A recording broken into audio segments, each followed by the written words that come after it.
mientras suena Memphis en este viernes. Ernesto, tenemos que estar leyendo un libro, no sé, me parece medio un destrato.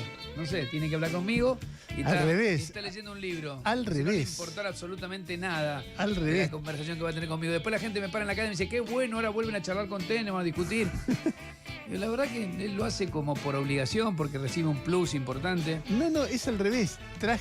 Estaba leyendo un libro Sí. y dije, esto lo voy a guardar, no sé si le va a interesar a Reinaldo, pero lo voy a guardar porque creo que a Reinaldo le va a interesar. ¿Qué Y es lo que entonces, querías, entonces mostrarme? marqué 3 o 4 ¿Es cosas. un libro sobre qué? Es un libro. Veo libro de tapa dura en inglés, ¿no? Sí. Es un libro sobre política británica, escrito por un. Dice The Right to Rule. La traducción literal es el derecho a gobernar, pero también es la derecha en el gobierno. Claro, por eso vi a la derecha. Son las dos cosas al mismo tiempo y cuenta la historia, una historia muy turbulenta, que son los últimos 13 años de historia política británica, donde hay en los últimos 9 años 5 primeros ministros. Que es rarísimo para Inglaterra. Nunca había pasado en la historia. Y cuenta la historia de Boris Johnson, del actual, de Rishi Sunak, de David Cameron, de Theresa May, y de un personaje que es muy poco conocido acá y que yo lo traigo, se llama Liz Truss, por 2 razones. Primero, porque a diferencia de lo que se cree, Boris Johnson no fue el más parecido a Milley de la política británica. ¿Viste? Se dice, y está Trump, está Meloni, está Johnson, está Bolsonaro. Sí. Boris Johnson, ¿por qué se lo ubica como Milley? Primero porque es el que... Por el peinado, primero. Por el peinado, eso, por el estilo disruptivo, Sí, provocativo. total. Y segundo, porque es el hombre que impulsa el Brexit, que es una medida muy rupturista que cambia todo. Dice, mirá lo que están votando, votan el Brexit de Boris Johnson. Esa misma situación de mirá lo que están votando de Milley es similar a la de Boris Johnson. Pero hay una diferencia central, indiscutible, pero muy en el... Pero que no es que Boris Johnson sea nacionalista, como decíamos ayer, sino que Boris Johnson aumentó mucho los impuestos, porque uno de los problemas que tenía el Reino Unido era el déficit, y él, en lugar de hacer un ajuste, prefirió aumentar impuestos, particularmente... O sea, aumentar el ingreso en lugar de recortar... Exacto, impuestos sobre todo a los ricos, a las corporaciones, etcétera. Cosa que habitualmente no se dice, que hay conservadores que hacen eso en el mundo como una visión conservadora, como una visión ortodoxa. No tenemos que tener déficit fiscal, no tenemos que aumentar la deuda, como hacemos, cobramos más impuestos. Eso había hecho Boris Johnson. Boris Johnson cae por varias razones. La más importante son las fiestas que se descubren y que él miente acerca de las fiestas que se descubren durante la pandemia. Y después distintas otras cosas que pasan en el medio que lo van aislando. Básicamente en un momento pierde... El apoyo de su partido. Claro, ¿no? y además la pandemia lo va desgastando y todo eso. Entonces se produce una discusión muy fuerte sobre quién iba a seguir. De un lado estaba Liz Truss y del otro lado estaba Rishi Sunak, que es el que la reemplaza después. Esa discusión genera debates de los dos frente al Partido Conservador, que es lo que finalmente votan quién de los dos, porque no había elecciones populares. A ver, pero expliquémosle a la gente. Truss es la más conservadora, si querés. No, más, los más dos a la son del derecha. Partido Conservador. Sí, ya sé, pero una más con posiciones más duras. Ahora te voy a explicar. ¿Por qué digo Liz Truss es la experiencia libertaria más importante que se hizo en un país relevante en las últimas décadas? A ver, su hija se llama Liberty, porque esa se define como libertaria. Era una mujer del aparato político que fue negociando sus convicciones con cada uno que le tocaba trabajar, hasta que un día le toca a ella. Y ahí se ponen de manifiesto las convicciones que yo te voy a leer 2 o 3 momentos de la descripción que hace este libro sobre la experiencia de Liz Truss, para que veas lo parecida que es a Milley. A ver. Por ejemplo, en el debate, cuando habla de la lógica del debate con Sunak, que también es conservador. Definí Sunak, pero es conservador. Los dos son del mismo partido, eso bueno, está claro. Yo te lo digo, dice así. Desde la fuerte diferencia en las posiciones de los dos potenciales primer ministros fue clara desde el principio, dice. Especialmente en economía. En el centro de su propuesta, Truss lo que proponía era revertir los 2 aumentos de impuestos que había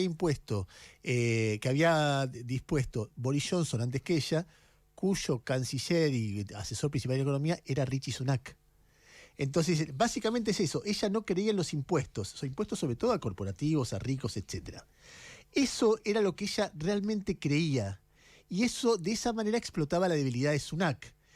Alrededor de... claro, no lo van a acompañar a este tipo que acaba de aplicar, de subir los impuestos. Dice, sí. él junto con Johnson había llevado el porcentaje de impuestos sobre el PBI del Reino Unido al nivel más alto de la historia. Gobierno conservador. Y lo había hecho por la pandemia, lo había hecho para compensar el déficit, etc.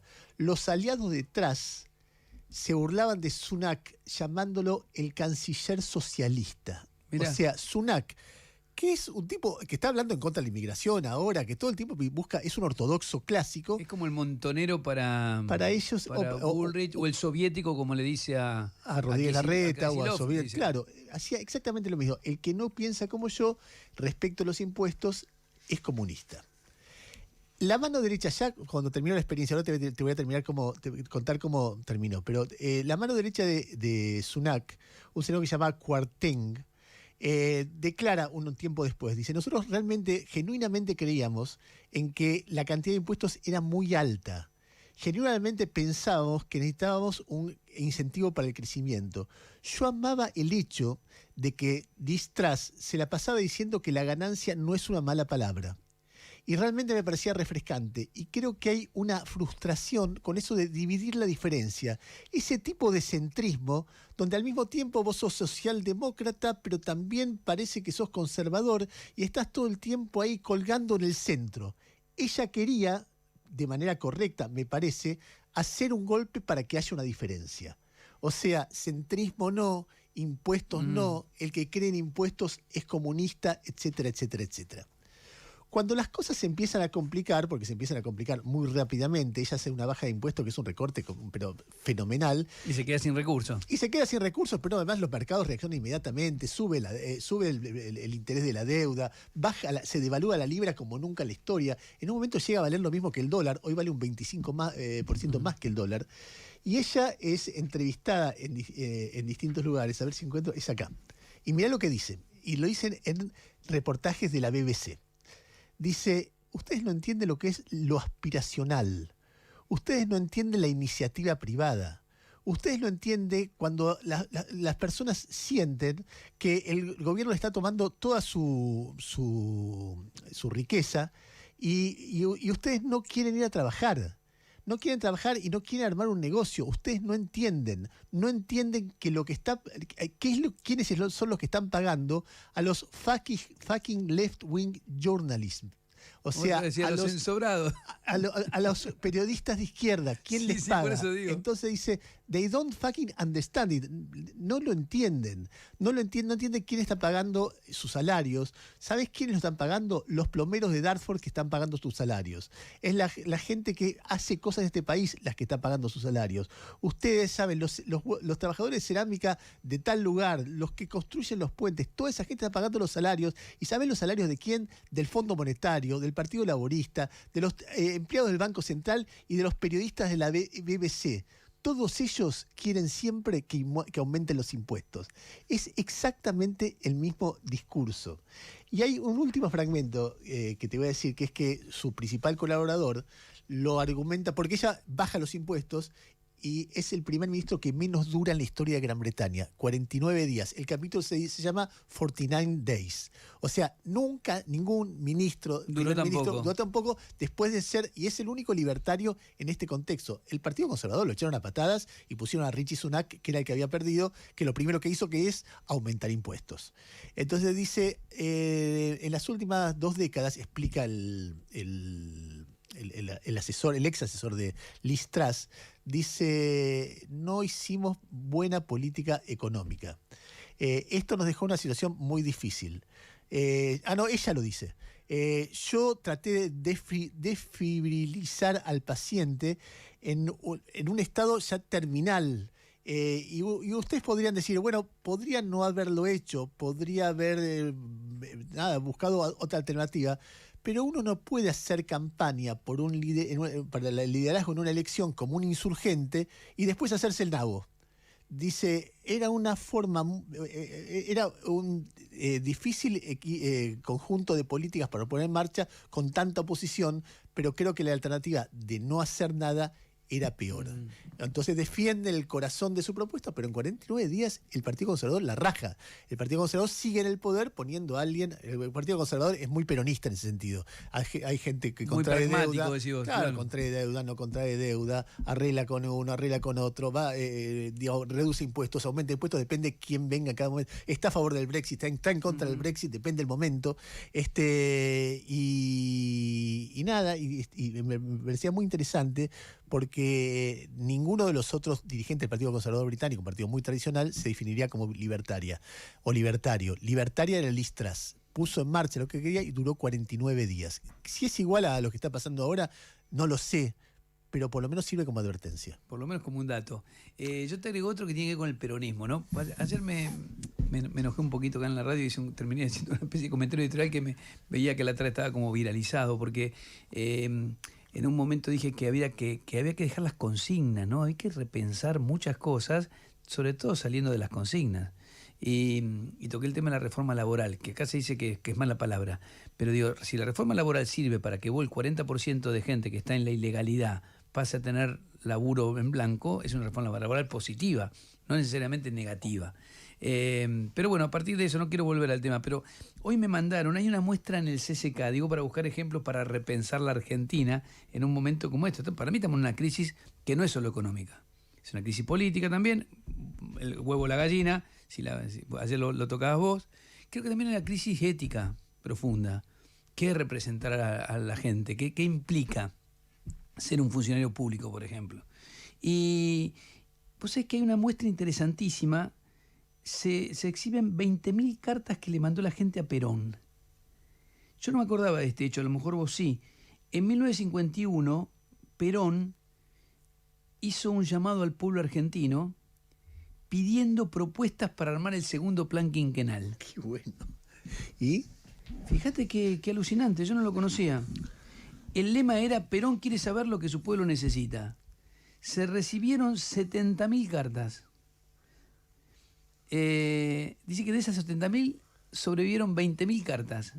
Y hay muchas que están exhibidas en esta muestra en el Centro Cultural Kirchner, que me pareció súper interesante. Además se convocó a artistas, es una propuesta más lúdica, más compleja. Pero ¿sabes qué pensaba? En la idea de la planificación.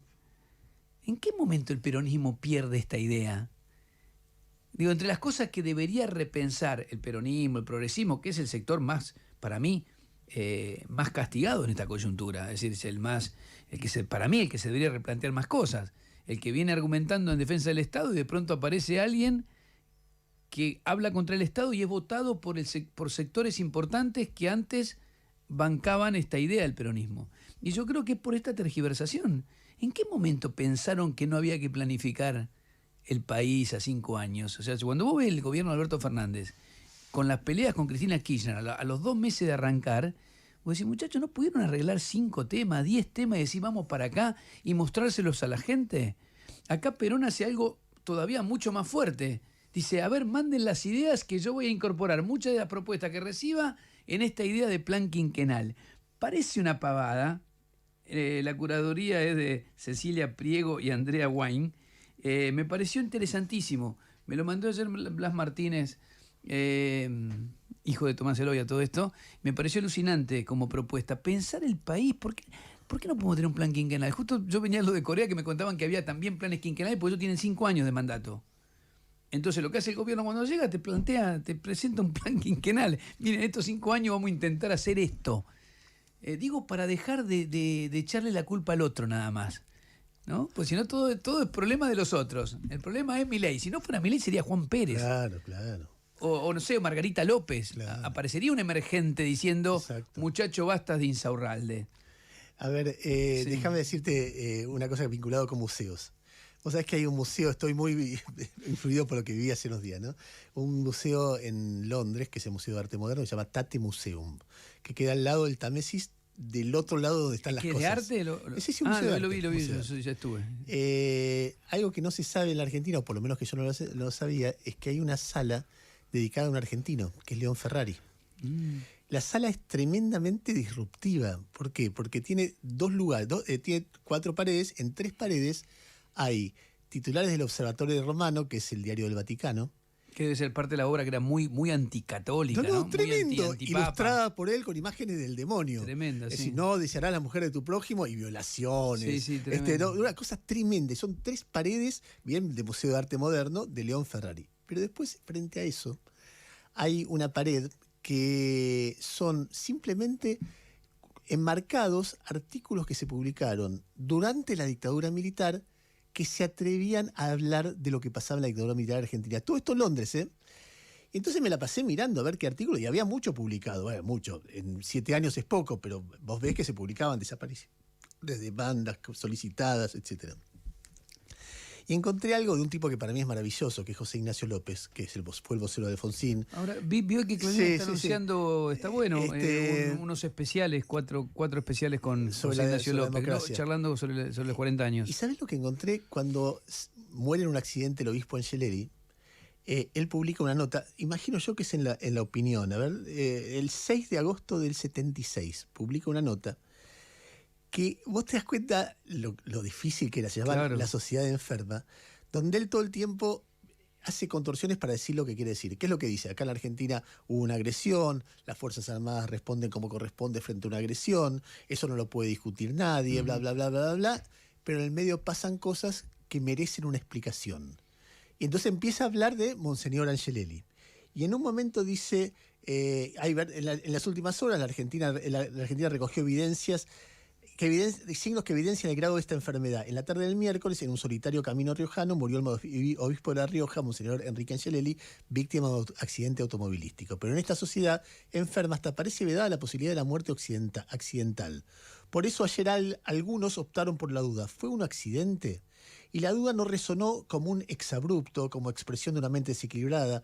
Pudo formularse porque una sociedad argentina la hace posible.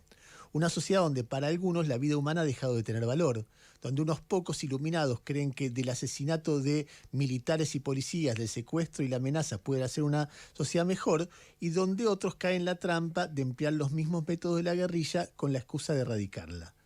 La duda sobre la muerte de Monseñor Angelelli es posible porque hay muchos tribunales secretos en la Argentina que se arrogan el derecho de disponer de la vida de los demás. Eso publica el tipo en 1976, cuando la gente, un tipo que es moderado, estando sereno, en la Argentina, ¿no? Sí. A ver, pero hay que poner en contexto. Escribe eso, firma esa nota arriesgando su vida. Claro, ¿no? ese que le hace la pregunta a Videla sobre los desaparecidos. Sí, claro. O sea, y un tipo que nunca, jamás presumió de nada. Un tipo moderado, tranquilo, que Una vez un periodista haciendo su trabajo. Una vez yo le pregunté y dice, es que no podía hacer otra cosa. Uh-huh. Y si quieres, ideológicamente, yo no sé qué piensa, supongo que es un tipo, un alfonsinista, porque laburó con Alfonsín, sí, qué sé yo, pero de repente puede ser más conservador que nosotros, o no lo sé, tampoco importa, pero lo veía y se lo mandé, le digo, mirá, acabo de encontrar esto tuyo de casualidad, mirá, no sabía nada, te agradezco, qué sé yo, qué sé cuánto. Alucinante. Nada. Está bueno el pase, ¿eh? Hablamos de cosas. Hablamos de cosas, de libros, a nadie le interesa nada, pero no importa. No. Bueno, anda a descansar. Vos decís que Boca ganó por suerte. Ahora mi tema de apertura del programa va a ser ese. No que ganó por suerte. Creo que tuvo un poco de suerte, pero en el fútbol te hace falta la suerte, siempre. Si no preguntar a Argentina con el Dibu, si el Dibu no saca esa pelota, eso también es un poco de suerte. No sé si suerte. Bueno, suerte, intuición, qué sé yo, no sé. Los penales son un poquito de suerte tenés que tener. No, pero el tema de bancar, de apostar a bancar y que de pronto las cosas te salgan. Vamos a ver. Bueno, anda a descansar. Chau. En Pilar contamos con Mimuni.